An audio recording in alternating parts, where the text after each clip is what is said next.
Bonsoir mesdames, bonsoir messieurs, chers collègues. Je ne suis ni sociologue ni historien, mais un simple observateur, également acteur de la recherche scientifique. Je suis très heureux de partager avec vous ce soir quelques éléments de réflexion résultant d'une activité académique de plus de 50 ans. Je remercie monsieur le doyen Lhani pour l'invitation qu'il m'a adressée. Je dois vous dire qu'au moment où j'exerçais à Rabat à la faculté des sciences, notre laboratoire entretenait une collaboration très étroite avec le seul phonéticien de l'époque, un linguiste, le professeur Driss Rochny, qui nous accompagnait pour la réalisation des premiers systèmes de synthèse de langue arabe développés de Parlement. Mon exposé a un fil directeur que vous découvrirez au fur et à mesure de son déroulement. Ainsi, dans cette croisière, comme je l'ai appelée, je mettrai l'accent sur des dates clés suivantes durant lesquelles ont eu des événements que j'ai estimés marquants pour l'exposé que je vais vous faire. 1978, le congrès de l'IFAC, j'en reparlerai un peu plus loin, qui s'est tenu à Helsinki au mois de juin. 1980, une conférence que nous avons organisée à Rabat sous l'égide aussi de cette IFAC. Et 1985, une autre conférence IFAC organisée à Pékin, à Pékin. Alors maintenant, on va commencer par l'année 78. L'année 78, je ferai mon exposé, je me répète un petit peu, un caractère narratif et je m'en excuse. À partir de 1977 et 1978, en Chine, le Deng Xiaoping a franchi tous les échelons pour arriver au sommet de l'État à la fin de 1978 et qui est le début de ce qu'on appelle l'ouverture en Chine. En 1978, toujours la même année, nous nous sommes rendus à un ingénieur de l'OCP, Feu Setaïb Louazani, ingénieur électronicien qui travaillait avec le site de Bnedil qui était à côté de Ruga, un site de l'OCP, et moi-même, nous nous sommes rendus au congrès mondial triennal de la Fédération internationale de la commande automatique, qui s'appelle l'IFAC, et qui s'est tenu à Helsinki. Et pourquoi nous nous sommes rendus? C'était pour présenter les résultats sur la collaboration que nous menions ensemble, sur l'optimisation et le pilotage des fours sécheurs de phosphate en vue d'économiser l'énergie. En outre, et pour la première fois depuis le premier congrès triennal de l'IFAC qui s'est tenu à Moscou en 1960, c'est-à-dire 18 ans plus tôt, une délégation chinoise était enfin présente, également à Helsinki, après une absence liée essentiellement aux événements qu'on appelle la révolution culturelle. Ce congrès a joué un rôle majeur dans le développement de la Chine sur tous les aspects économiques, socio-économiques et sociétaux. Je n'en ai pris conscience personnellement que récemment, quand j'ai vu des anthropologues éminents de Harvard lui consacrer de nombreux écrits et des livres entiers. Et comme nous étions présents, nous, deux Marocains, je me suis dit, quelle coïncidence! Est-ce par hasard? Ce hasard auquel fait allusion Louis Pasteur quand il dit « le hasard ne sourit qu'aux esprits qui y sont préparés ». Cette société savante, l'IFAC, jouissait d'un très grand prestige et son congrès triennal est toujours organisé par le chef d'État du pays hôte. En l'occurrence, nous étions à Helsinki et c'était le président Kokkonen. Elle organise en outre une quinzaine de manifestations scientifiques appelées conférences ou symposiums ou workshops dans chacun des pays membres sur des thématiques très spécialisées. À l'époque, elle ne regroupait que très peu de pays du Sud. Et parmi les pays arabes, africains ou islamiques, il n'y avait que le Maroc, l'Égypte et l'Afrique du Sud. Donc finalement une poignée de pays. Aujourd'hui, le Maroc n'est plus membre, hélas, mais la Tunisie est devenue membre entre-temps. L'IFAC a été la mère génératrice des disciplines qu'on appelle l'analyse des systèmes, la robotique, l'intelligence artificielle, et j'en passe. Elle a étendu son spectre d'intérêt à l'économie, au management et à l'économétrie. Un des pères spirituels de cette discipline, c'est le professeur Norbert Wiener, qui est aussi fondateur de ce qu'on appelle la cybernétique. On lui associe le concept, bien sûr, qui est devenu transversal, et un autre concept qui est aussi pénétré dans les sciences humaines et sociales, c'est le concept d'action et de réaction, appelé plus couramment en anglais par le mot originel, c'est-à-dire le feedback. Norbert Wiener est un homme brillant. Il est rentré à l'université à 11 ans. Il a soutenu son PhD à 18 ans. Il est devenu professeur d'université à l'âge de 20 ans. C'est un record jamais égalé dans le monde. Et il a été professeur à Oxford, il a été professeur à Cambridge, à l'université. Ensuite, il est revenu au MIT, qui est également situé dans une ville qui s'appelle Cambridge, qui est collé à Boston. C'était un mathématicien. Mais c'était aussi un pacifiste convaincu, car il a refusé de travailler dans le fameux programme d'Manhattan, qui est le programme où a été élaborée la bombe atomique américaine. La cybernétique a été déclarée dans les pays, ce qu'on appelait de l'Est à l'époque, donc essentiellement la Chine et l'Union soviétique comme une France, une discipline bourgeoise. Mais très vite, ils se sont rendus compte de l'importance et de l'intérêt qu'elle pouvait avoir et ils l'ont intégrée en commençant d'abord par des applications à caractère militaire pour la défense et pour la conquête spatiale. Lors du congrès d'Helsinki, le discours d'ouverture du président finlandais a donné le ton. Il a été axé, probablement sur la suggestion des organisateurs, sur le développement économique. Et un accent particulier et un appel vis-à-vis des pays du Sud. Ainsi, un comité spécifique, appelé DECOM, rattaché au directoire de l'IFAC, a été créé. Et j'ai eu l'honneur d'être coopté pour présider ce comité. Et j'ai eu cette responsabilité jusqu'en 1990. Voilà donc le décor un petit peu planté. La délégation chinoise à cette conférence était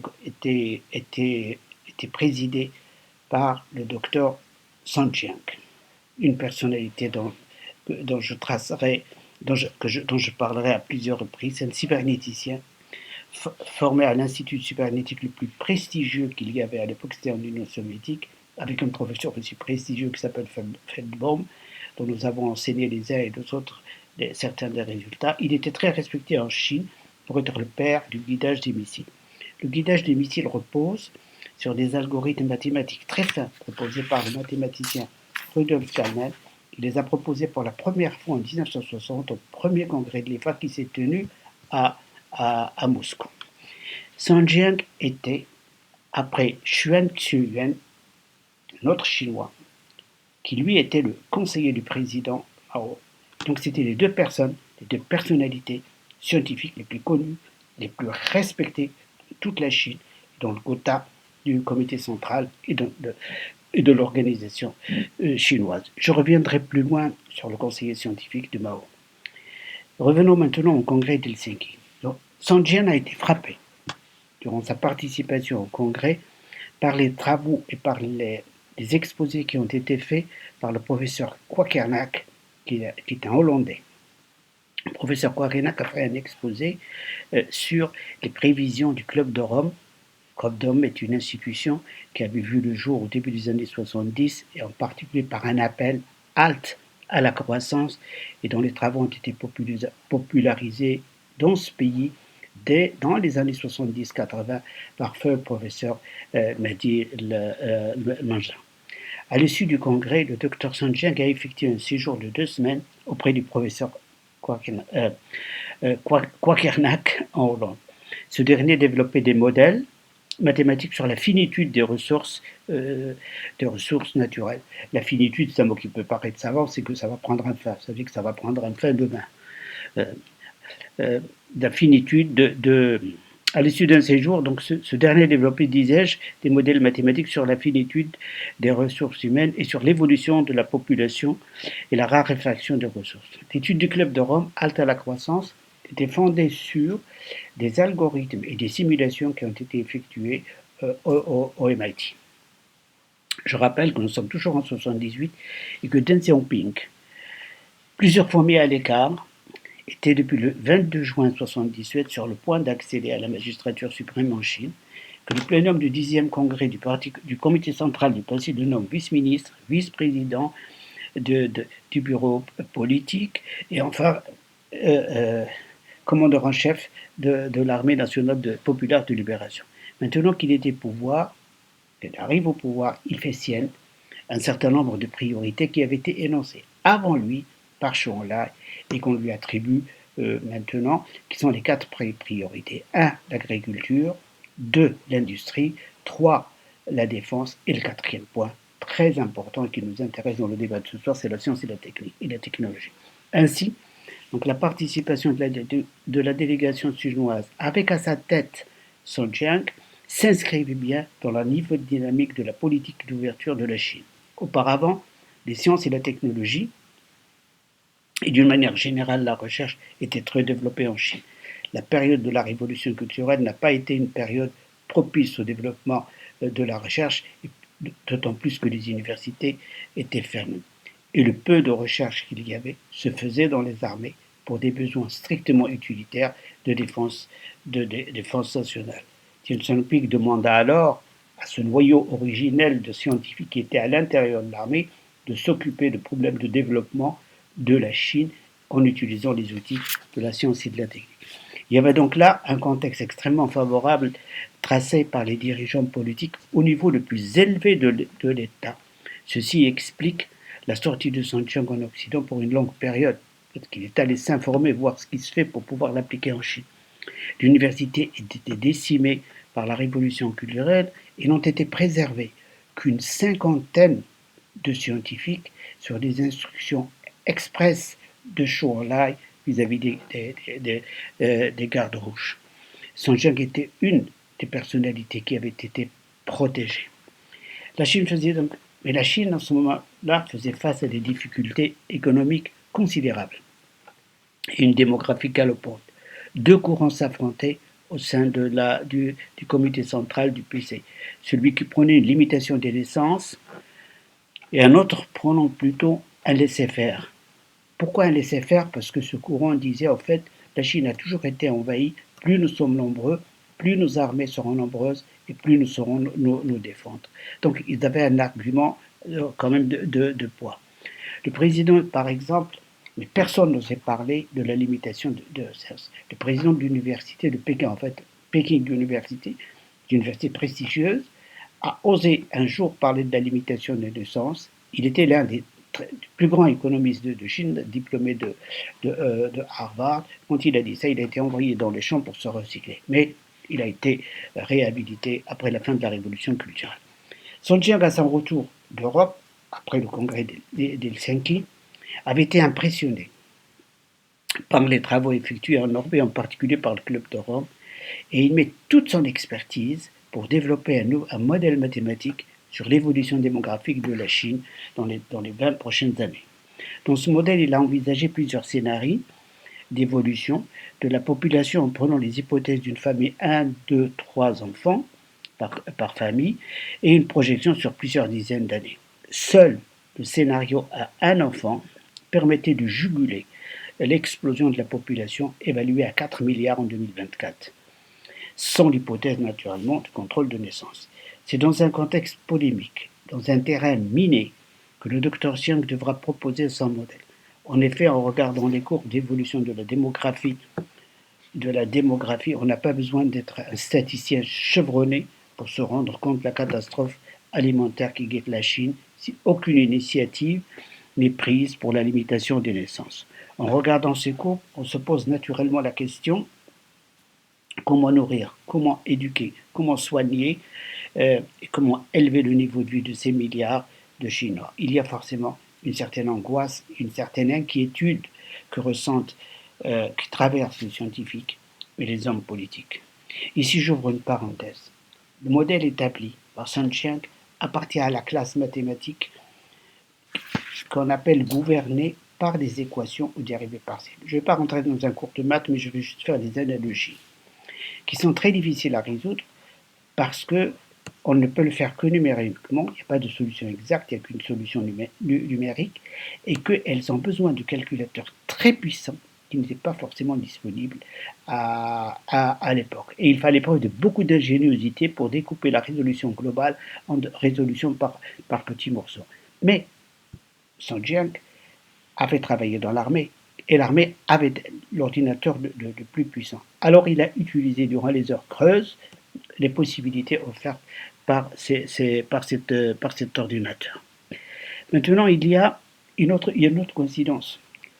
Alors, ce modèle, qu'on appelle un modèle gouverné par des équations de dérivées partielles, on le trouve dans beaucoup de champs d'application. Quand nous avons modélisé les fours de séchage de phosphate, nous avons abouti à des modèles du même type, c'est-à-dire gouvernés par des équations dérivées partielles. Et donc, vous voyez le parallèle entre une application sur la démographie, sur l'évolution de la société, et un problème technologique et industriel. Alors, quand vous voyez que finalement, dans une publication scientifique de cette Fédération internationale de l'automatique, vous allez avoir une publication sur la démographie et juste après, par exemple, une publication sur le guidage du missile ou sur. Donc, vous comprenez un petit peu le rôle que la science joue dans des champs très, très variés.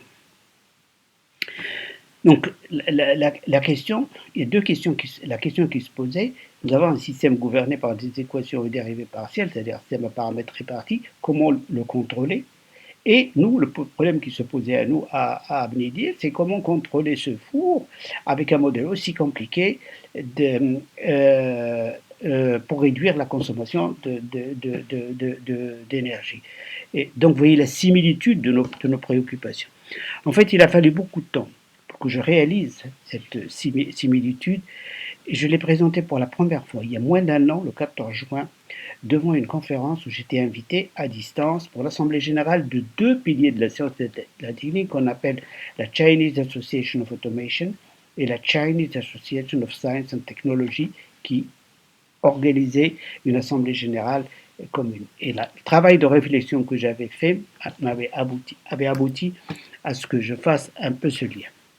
Sun Jian était un scientifique brillant.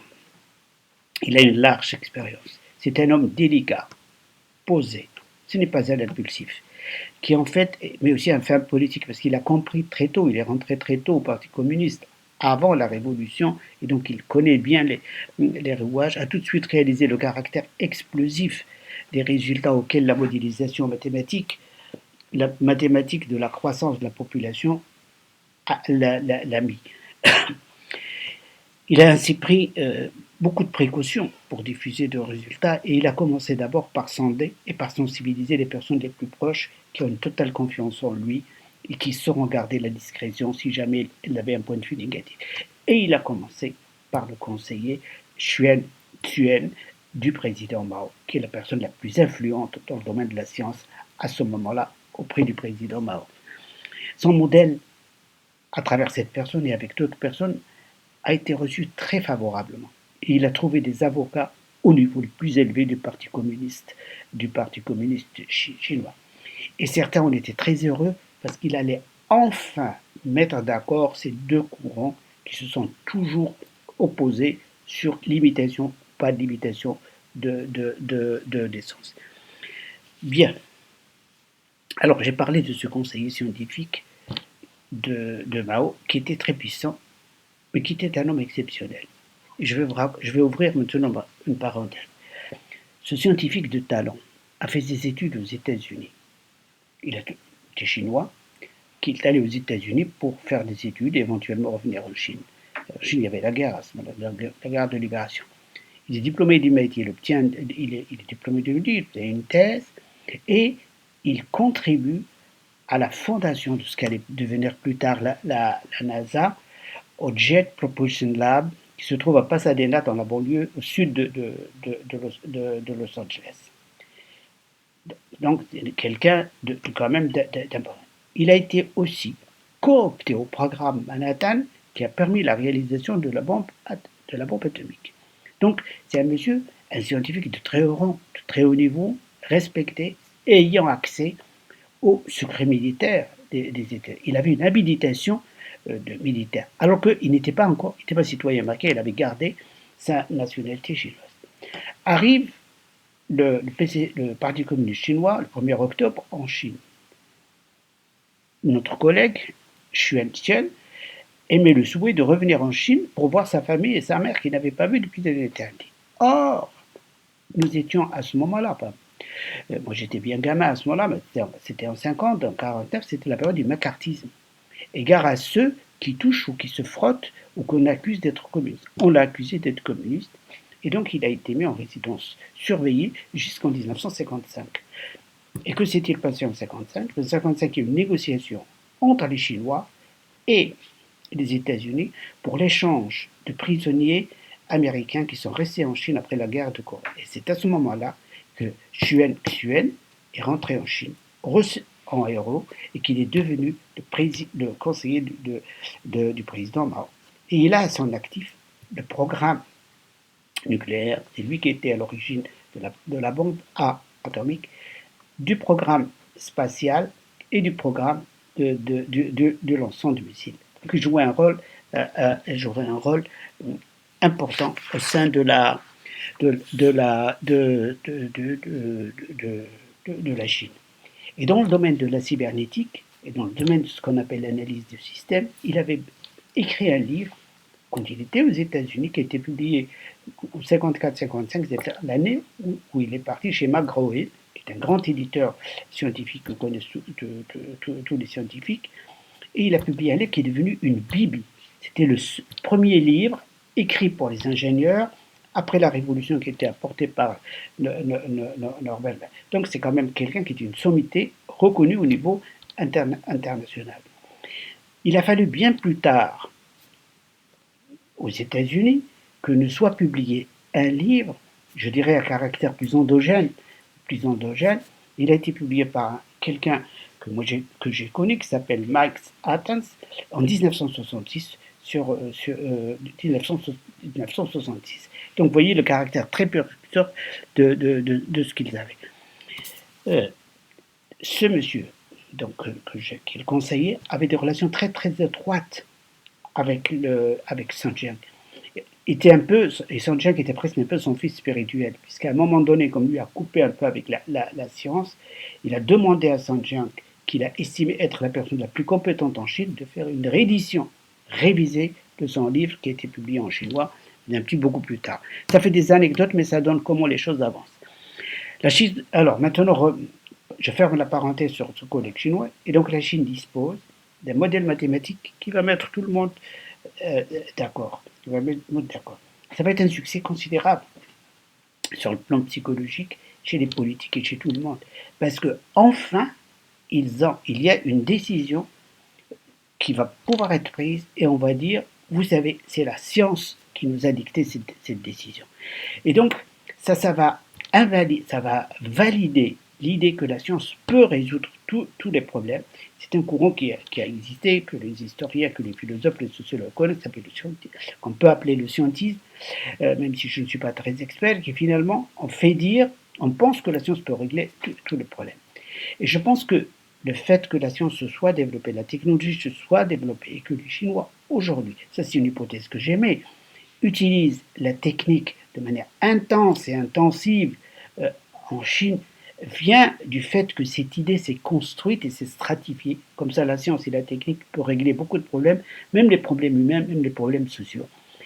Et maintenant, pour parler de la politique de l'enfant unique, a généré des problèmes sociétaux, des problèmes douloureux. Prenons par exemple les familles dans les campagnes. Vous avez donc des familles quand vous avez la naissance d'une fille. Quand vous avez la naissance de quelqu'un. Ce quelqu'un arrive, quand c'est une fille, ça passe, un garçon arrive, ça fait de la main-d'œuvre pour la famille. Mais si c'est une fille, elle va se marier, elle va donc perdre de la main-d'œuvre.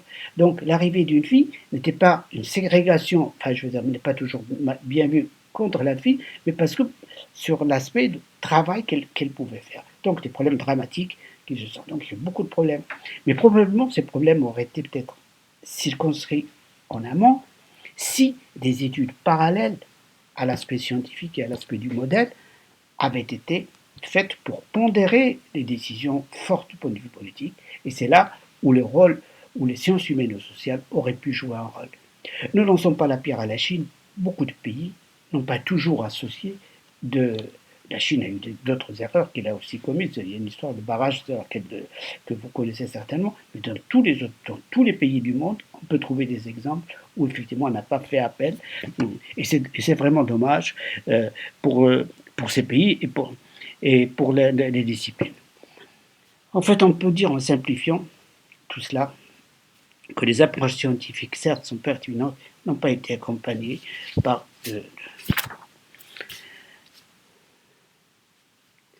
Alors, il y a un autre passage, donc je pense que je passe dessus. Maintenant, comme j'ai dit que je faisais une croisière, il fait de temps en temps que je revienne au Maroc. Mais je vais maintenant revenir au Maroc en 1980. Alors, là, j'étais en 78 en Chine, et on revient en 80, juste 2 années après. En 1980, comme je le disais tout à fait au début, j'ai organisé en novembre 1980. Ici, j'ouvre une petite parenthèse. Je dis souvent on a fait. En fait, c'est pas le jeu. Il est peut-être un peu abusif. Vous savez, si nous avons pu faire, si tout ce que j'ai dit dans cette conférence a été fait, c'est que nous étions en groupe entre 20 et 25 personnes de très grande qualité avec qui j'avais le plaisir de travailler. Je ferme la parenthèse. Organisé à Rabat une conférence internationale sous les auspices de l'IFAC. Elle était la première conférence IFAC organisée en dehors d'Europe. En dehors d'Europe. Donc, question pays arabe était la première, et donc c'était quand même une responsabilité considérable pour nous, les Marocains, de prendre, mais on nous faisait confiance. Et il était aussi sponsorisé par l'IFIP, International Federation of Information Processing, c'est-à-dire la société savante qui s'occupe de l'informatique, et une autre société savante qui s'occupe de la recherche opérationnelle qui s'appelle l'IFORCE. Cette conférence a réuni 350 personnes, ce qui était considérable pour l'époque. Le congrès de l'IFAC dont j'ai parlé d'Helsinki, il y avait 1200 personnes. Donc quand même, c'était un score intéressant. Une vingtaine de pays. Et parmi ces 20 pays, il y avait 2 Chinois de Shanghai. Et ces Chinois, les Chinois, on ne les voyait jamais dans les congrès. Très peu, très très peu. Et c'était donc pour nous une chose extraordinaire que les Chinois viennent au Maroc présenter leurs travaux. Alors cette conférence a eu 2 conséquences. La première conséquence, domestique, c'est elle a permis la création de l'École nationale supérieure d'informatique et d'analyse des systèmes. Et je vous expliquerai plus tard comment. La deuxième conférence, la deuxième conséquence, c'est que, qui est internationale, c'est qu'il y a une initialisation sur le plan scientifique de relations très haut niveau avec la Chine. Vous savez, les relations avec la Chine sont très anciennes. C'est pas moi qui les ai démarrées. Si on remonte au XIVe siècle, il y avait Ibn Battuta. Et 11 ans plus tôt, c'est-à-dire en 1971, un grand monsieur marocain, Othman Ben Jelloun, est allé vendre des camions Volvo et été reçu par le président Mao en 80. Moi, je suis arrivé un peu plus tard, mais sur des aspects scientifiques. Donc, si vous voulez, l'histoire du croisement entre le Maroc ne date pas d'aujourd'hui, elle est très ancienne. Et les Chinois, d'ailleurs, dans les documents qu'ils distribuent, parlent beaucoup de Ibn Battuta et de la manière dont il a décrit la Chine. Alors, maintenant revenons à nos 2 codex chinois. Quand ils sont revenus à Shanghai, ils ont dû faire certainement un rapport. Ce rapport a été diffusé dans les 3 structures qui sont les piliers de la science, qui s'appellent la CAA, Chinese Association of Automation, la CAS, Chinese Association of Science and Technology, et la CAS, c'est la Chinese Association Academy. Donc vraiment le top du top au niveau de la Chine. Ainsi, j'ai reçu une invitation pour me rendre en Chine. Donc c'était en 81. Mais en 81, il y avait beaucoup de spasmes. La mise en place de cette politique soulevait beaucoup de problèmes. Et les Chinois que j'ai rencontrés au congrès mondial suivant, donc là nous avons parlé tout à l'heure en 78 de Helsinki, c'était de 80 qui se tenait à Kyoto, où nous avons une petite délégation marocaine. Et donc nous avons profité pour discuter oralement de dire il vaut peut-être mieux retarder l'invitation que nous avons pour 1982, on aura plus le temps de la préparer. Moi, je dis OK. Et donc, finalement, j'y suis allé en 82. Bien sûr, quand j'ai reçu cette invitation, j'étais très heureux. D'abord parce qu'à l'époque, personne ne visitait la Chine. Et en plus, il y avait très peu d'infrastructures pour pouvoir recevoir des invités. Mais il y a quand même des anecdotes marocaines quand même que je voudrais vous citer pour donner un peu de sel et un peu de poivre. On a envoyé mon ordre de mission, à l'époque ça allait à la primature, puis l'ordre de mission qui était sans frais. pour le gouvernement marocain. Ah, on refuse de le signer. Je dis, mais quand même, c'est pas possible. En fait, ils ont été surpris. Probablement, je suis allé leur expliquer ce que j'allais faire en Chine, pourquoi j'allais expliquer. On m'invitait. Et c'était une association de très haut niveau, l'Académie des sciences, qui m'invitait. Donc, on m'a signé. Et en fait, mes frais étaient payés par un compteur budget. Et j'en parle parce qu'il n'y a plus maintenant de compte budget. Nous avions ça en 74, dans les années 70-80. Et mes frais de séjour, dès que je mettais les pieds sur la Chine, j'étais couvert par les Chinois.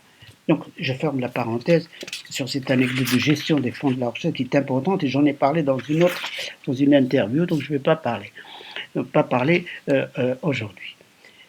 Maintenant, je vais, vous savez, il y avait 3 dates, 78, les enseignants se répètent, 78, maintenant c'est 82. 82, qui est l'année où je suis allé en Chine. J'ai passé d'abord une semaine à Pékin et ensuite je me suis rendu à Shanghai où j'ai passé 3-4 semaines où j'ai donné le séminaire doctoral tous les jours, pendant 4 jours dans la semaine. À Pékin, j'ai eu des rencontres avec plusieurs collègues, certains que j'avais vus, mais beaucoup que je ne connaissais pas, des membres de l'Académie des sciences, toutes les structures.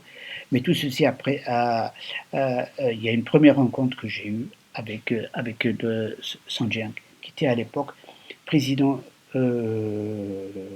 du Conseil d'État pour la science. Non, là je me suis trompé, il n'était pas encore président, pardon, excusez-moi. Il était président de la Chinese Association of Automation. Et donc, il m'a souhaité l'aide de manière très chaleureuse. Il se souvenait de m'avoir croisé à Helsinki. Et il m'a dit, je vous souhaite la bienvenue dans ce pays, vous êtes notre hôte et nous savons ce que vous avez fait. Vous avez réuni, vous êtes arrivé à réunir des sociétés savantes de très haut niveau et des personnalités de tout premier plan dans votre pays, le Maroc. Votre laboratoire a pu développer des recherches de caractère endogène utilisant les outils mathématiques très sophistiqués et des outils de la cybernétique sur des problèmes réels. Nous avons été un pays fermé pendant très longtemps, mais aujourd'hui la Chine décide de s'ouvrir. Et je voudrais que vous puissiez organiser une conférence comme celle que vous avez organisée à Rabat. Et vous allez bénéficier de toute l'aide nécessaire et de toutes les structures. Vous êtes ici notre hôte. J'espère que vous ne manquerez rien. Et s'il devait quelque chose pour rendre votre séjour ici agréable, faites-le-moi savoir.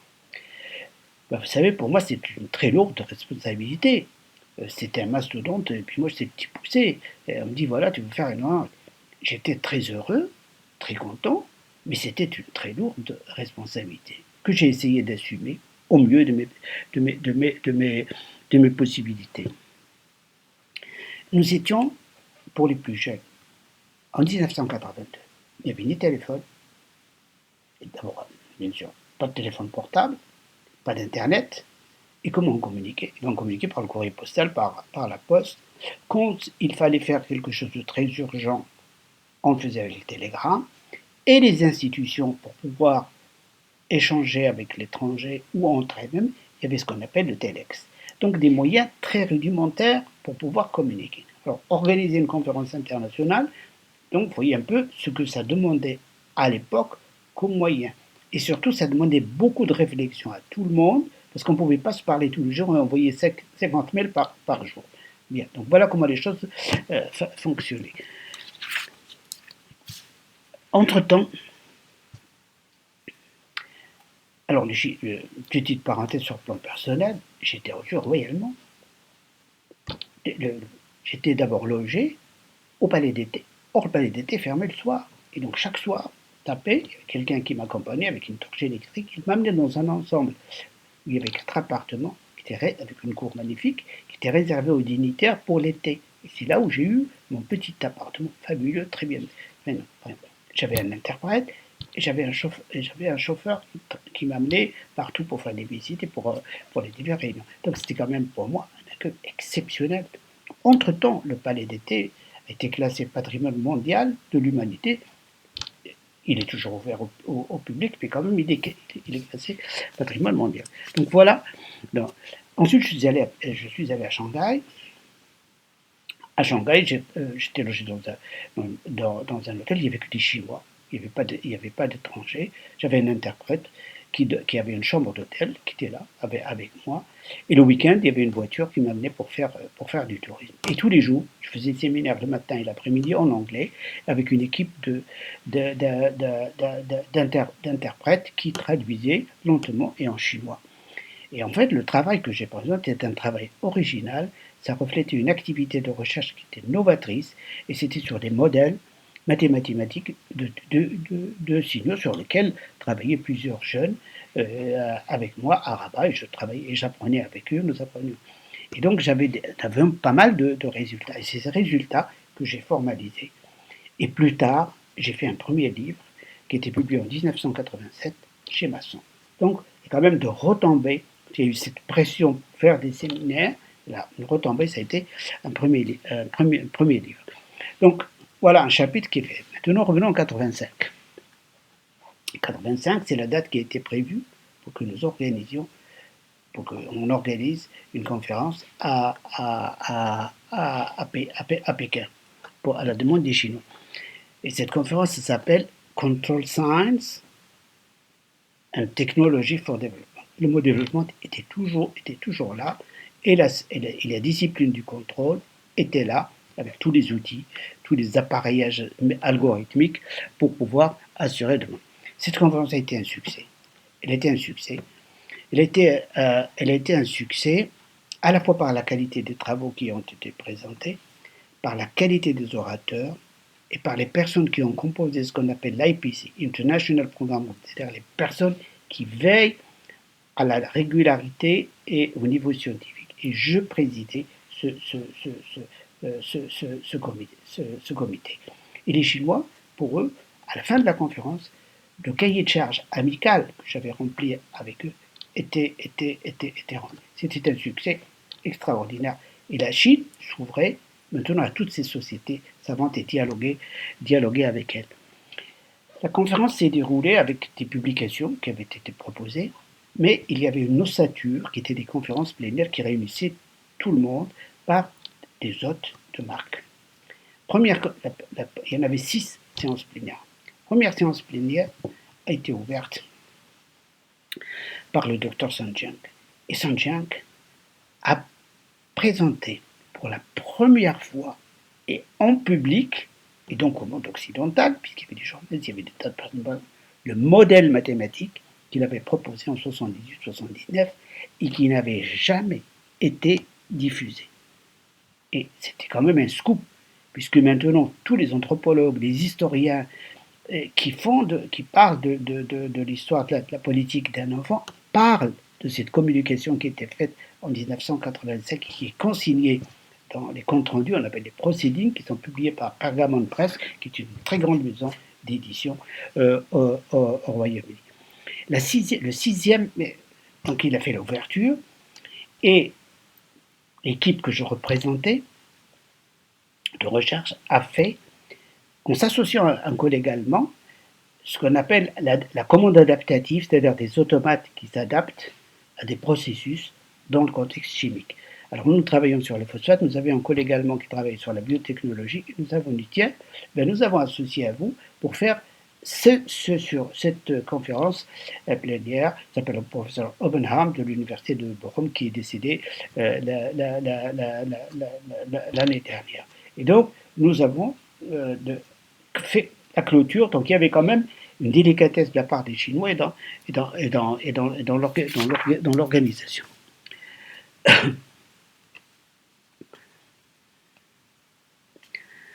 Alors, maintenant, quelques petits éléments.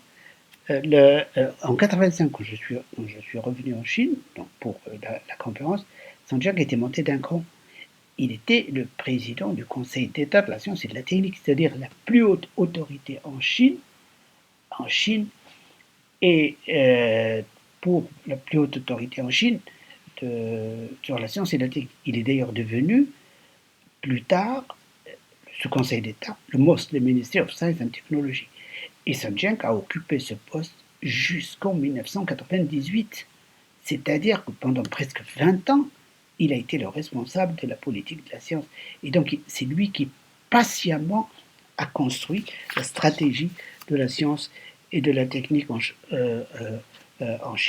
Chine.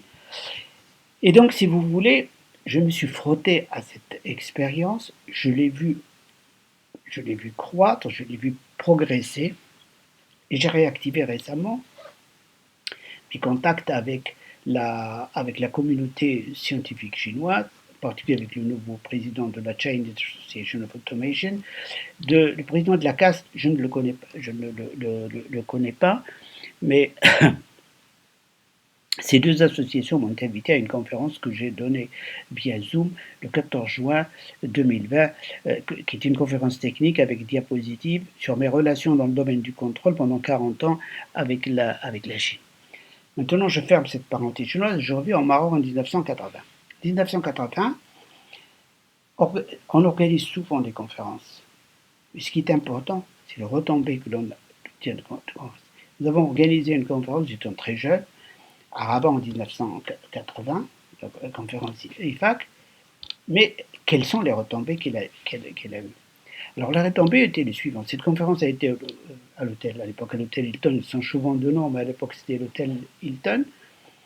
Et comme je l'ai dit, il y avait 350 personnes, et l'ouverture de la conférence devait être assurée d'abord par le Premier ministre, et ensuite c'était Sirajuddin Al-Araqi qui était mon ministre, qui était donc le ministre.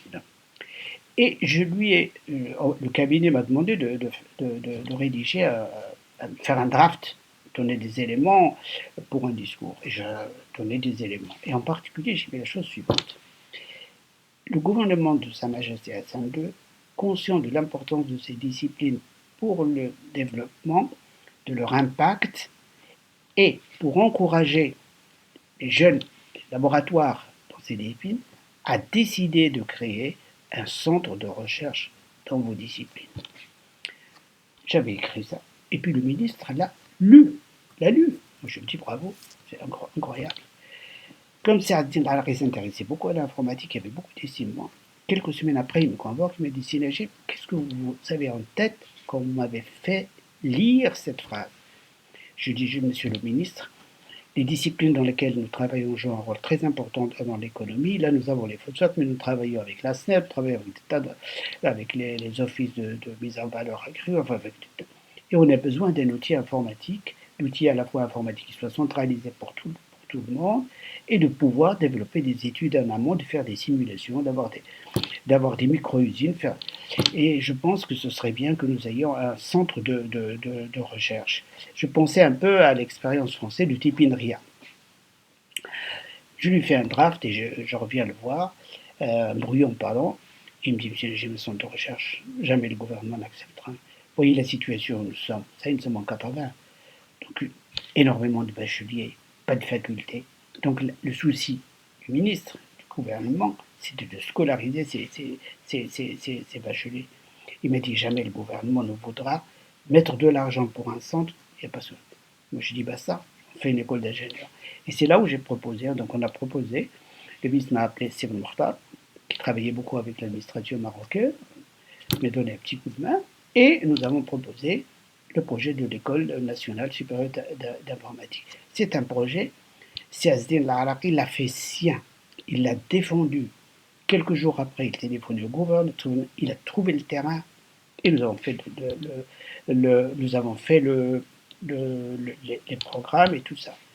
Et finalement, il s'est battu pour le faire. Le ministère des Finances s'était opposé. Et là, il faut en tirer un enseignement. Quand il y a une stratégie nationale, le ministère ne doit pas s'opposer à ce type de projet. Ça veut dire que la décision ne doit pas lui revenir, mais doit être tracée au niveau le plus élevé pour qu'il n'ait, lui, que l'application. Mais on ne peut pas en vouloir au ministère des Finances parce qu'il est là pour veiller sur les deniers de l'État. Mais ça, c'est une parenthèse. Je n'avais pas prévu de la faire.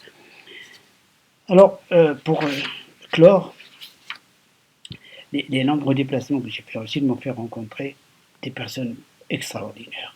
Il y en a une qui m'a marqué, qui a été un peu mon coach quand j'étais à Shanghai en 1982, c'est le professeur Zhang Zhongchun, qui était le premier diplômé du MIT chinois en 1937. 1937. Et ce monsieur, qui habitait Shanghai, ben, il m'a un peu coaché pendant que j'étais à la fois la première fois en 82 et quand je suis revenu en 85. Et il est venu me voir à Rabat en 85 pour se rendre compte de ce que l'on peut faire dans ces pays du Sud en utilisant des techniques relativement sophistiquées. Ce monsieur, pendant la révolution culturelle, bien sûr, il représentait l'Occident, il était censé venir avec les valeurs occidentales, il a été au Haïti, donc on l'envoie au champ. Il a été réhabilité et restauré dans tous ses droits. Et à sa mort, quand il a disparu, c'est l'université, la Jiaotong University de Shanghai, celle qui fait frémir tous les chefs d'État, tous les responsables d'enseignement supérieur dans le monde, c'est elle qui classe les universités, lui a érigé une statue. Et ce monsieur, j'ai des archives où il est en photo. Voilà. Donc, ils étaient en 95 et en 98, il y a eu. Si je vous ai narré cette aventure maroco-chinoise, c'est pour dire qu'à un moment donné, nous étions sur le même niveau. Peut-être plus avancé sur certains aspects que la Chine, mais les voies ont divergé. Les Chinois se sont donné les moyens, ont décidé d'une politique et à chaque fois ils se sont enrichis de l'expérience d'hommes et de femmes. Il y avait des hommes et des femmes de grande qualité en Chine, mais il y en avait aussi au Maroc. Il y en a encore qui sont capables de comprendre, de réaliser, de faire une stratégie, mais c'est surtout aussi de faire des programmes à long terme qui soient indépendants de la composition du gouvernement et des inimités à l'intérieur d'un gouvernement. Ainsi, aujourd'hui en Chine, il y a un acteur unique, c'est l'Académie des sciences.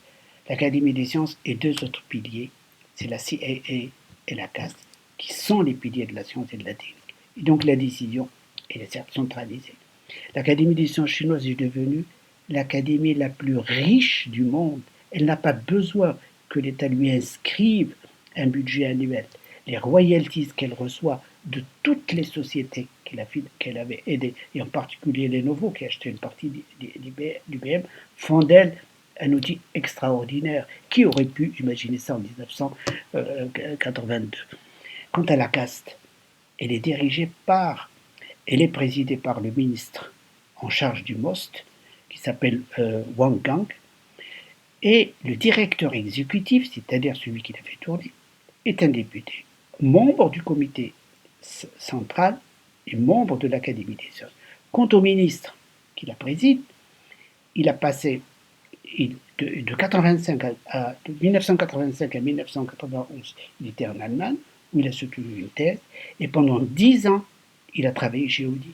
Ensuite, il est rentré en Chine, il a été professeur, et maintenant, c'est lui qui est ministre. Et je pense qu'il a dû rentrer en Chine, dans le cadre du programme 1000 talents. 1000 talents, qui est le programme qu'on a ces gens. Alors, un pas important a été franchi en Chine, parce qu'on a donné d'abord la place, parce qu'on a fini. On ne donnait plus la place uniquement aux politiques, mais aux scientifiques. C'est-à-dire qu'on a coupé avec l'idéologie. Je parle de la période 1978 à 2012. Quant à la période plus récente, je n'ai pas assez de recul pour me prononcer sur période. Je me prononce essentiellement sur cette période que j'ai connue, où je suis allé plusieurs fois en Chine. Et vous savez, il y a cette coupure que Deng Xiaoping, avant c'était les gardes rouges, c'était les politiques, c'est eux qui avaient raison, même quand ils avaient tort. Maintenant, on donne plus l'avis, on prend l'avis des scientifiques pour la politique scientifique. Et vous connaissez l'adage qu'a lancé le président Deng Xiaoping: peu importe que le chat soit noir ou blanc, l'important c'est qu'il attrape les souris. Alors, l'exposé que j'ai fait aujourd'hui, j'ai voulu lui donner cette formule parce que je me suis beaucoup exprimé ces derniers temps. En particulier, j'ai donné une interview au journal à l'Économiste, dans laquelle j'ai parlé de manière très explicite et très forte de la situation au Maroc. J'avais aussi donné une conférence en 2017. J'avais donné un exposé à la conférence internationale sur l'évaluation de la recherche qui avait été organisée par le Conseil supérieur de l'éducation. J'avais abordé plusieurs aspects sur la diaspora, sur la recherche, sur lesquels j'ai parlé. Et à de nombreuses reprises, j'ai souvent fait la comparaison, bien sûr avec d'autres pays, mais surtout avec la Chine, parce que c'est ce qui impressionne le plus aujourd'hui tout le monde. Et je me suis dit qu'il manque une brique, parce que certains peuvent se dire, mais, et à raison, quelle légitimité ai-je à parler de tel ou tel pays?